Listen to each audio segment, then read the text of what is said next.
You're listening to the Seen and Solved podcast, brought to you by Hubbard-Hall.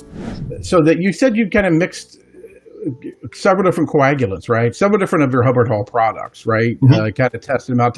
Tell me about that. I mean, what were you using? And how did you just kind of, like I said, do trial and error when you're putting it all together? A lot of times it is trial and error, but there is a little bit of a method to the madness. So we knew we had a cost cap on this one.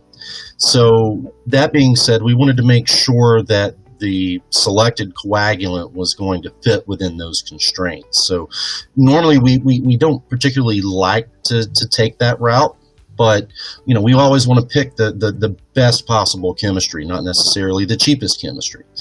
But knowing under these circumstances that we had a cost cap, we wanted to make sure that the primary coagulant that was doing the majority of the heavy lifting was going to be a more economical choice. So that was a little bit of the driver for it, but that also led us to the dual coagulant package, where we found that it was great to use the more economical coagulant, but we needed a little nicer, a little more expensive product to go along with it to get the job done. So, we obviously want to do the best that we can for our customers.